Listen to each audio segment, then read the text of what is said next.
Okay, so today we're really diving deep. We're taking a look at Dele Farotimi's book, Nigeria and its Criminal Justice System. It's definitely a deep dive. It's fascinating stuff. Yeah.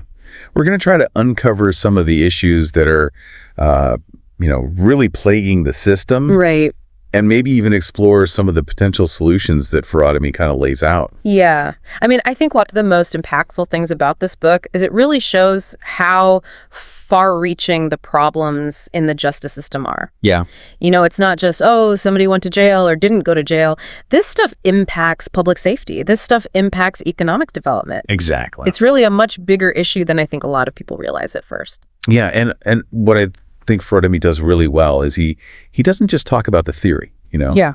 He uses actual examples from his own experience and from cases that he's seen to really show how corruption and this inefficiency and the disregard for the rule of law are just baked into the system. Absolutely. It makes it so much more real when you can see it, like how these abstract concepts actually play out in people's lives. Yeah, exactly. Like one of the things that just blew my mind was the amount of corruption within the police force. Oh, yeah. I mean, Farotimi really lays it bare. He talks about cases where justice was completely denied because somebody was bribed or because some powerful person kind of stepped in and pulled some strings. Right. And, there's this one case, I think it really stuck with me. Yeah. The case of, let me see if I can remember the name.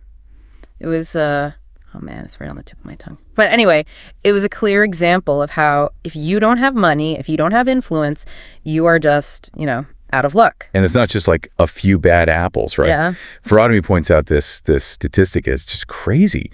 Only 1 in 4 Nigerians actually believe that the police will treat them fairly. Wow. I mean, that's a huge problem. That's a crisis of trust, right? Absolutely. Yeah. It's like, if you don't trust the police to protect you, Yeah. why would you even bother reporting a crime? Right. You're better off just staying quiet and hoping for the best. Exactly. And it's not just the corruption, though. Right. He also talks about how the courts are just bogged down in bureaucracy. Oh, yeah. I mean, you could be waiting years, sometimes decades, for a case to actually be resolved. Yeah. And it's not just an inconvenience, right? I mean, that's a symptom of some much deeper issues, problems with how resources are allocated, problems with governance overall. I mean, the courts are just understaffed. They're underfunded. They're just overwhelmed with these cases. Yeah. And what really got to me was when Farotimi shared this story about, I can't remember all the details now, but it was about this family who had been waiting for 10 years for their case to be heard. Oh, wow. And it just showed the human cost of these delays. Yeah. It's not just numbers on a page. These are people's lives that are being put on hold. It's heartbreaking, yeah. And it really feeds into the sense that Farotimi talks about that the system is basically rigged against anyone who can't afford to just wait forever for justice, Right. If you don't have the resources to keep fighting, you're basically out of luck. Yeah. And it's interesting, too, how Farotimi points out how the law is just applied so selectively. Yeah. It's like there are 2 different sets of rules. Right. One for the wealthy and the influential, and then another set of rules for everybody else. Exactly. And, the section on police brutality, that was really tough to read. I mean, some of those accounts are just horrific. Yeah, absolutely. I mean, did that surprise you, that level of brutality? I mean, to be honest, while the specifics of each case are always shocking, what Farotimi really brings out is that this is systemic. Yeah. This isn't just a few isolated incidents. Right. And he contrasts, there's this one example where he compares how a wealthy person is treated when they're accused of something versus how, someone from a poor neighborhood is treated. Yeah. And the difference is just night and day. It's really disturbing. It really is. And so, Farotimi makes this really powerful call for police reform.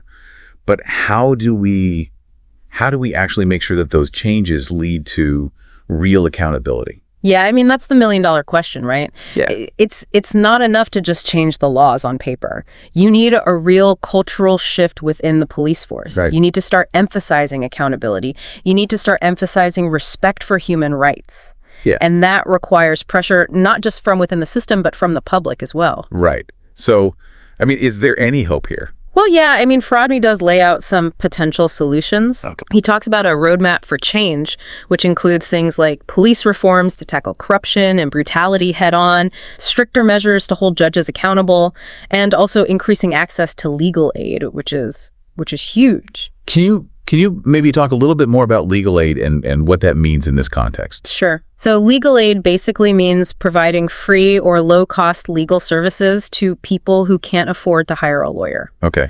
It's really important because if you don't have legal aid, then the system automatically favors people with money. Right. Because they can afford to hire the best lawyers.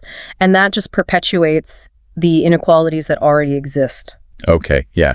So these reforms, they sound great on paper. Yeah. But how feasible are they in reality? Well, that's the tough part, right? I mean, Yeah. I think there's going to be a lot of pushback. Right. Especially from the people who benefit from the way things are now. Right. Exactly. So it's going to take a lot of political will, a lot of public pressure to actually make these changes happen.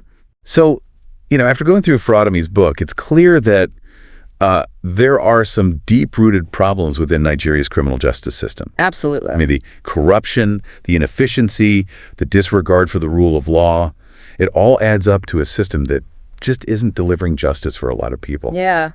And it brings us to a question for you, the listener. What role can you play in all of this? How can you demand accountability? How can you push for these really important reforms? Yeah. Because a just society requires more than just laws. Right. It requires the active participation of its citizens. Exactly. So Farotimi's book, it's a stark reminder of the challenges, but it also, I think, offers a glimmer of hope. Yeah. I mean, it shows that meaningful change is possible if we're willing to fight for it. Absolutely. I think that's the key takeaway, right? We can't just sit back and wait for things to get better. We have to be active participants in making change happen. Exactly. And that starts with understanding the problems, speaking out against injustice, and holding our leaders accountable. Well said. It's a long road ahead, but I do believe that a more just future is possible for Nigeria. Yeah, and Farotimi's book gives us a roadmap to get there. Exactly. It's up to all of us to take those steps. All right.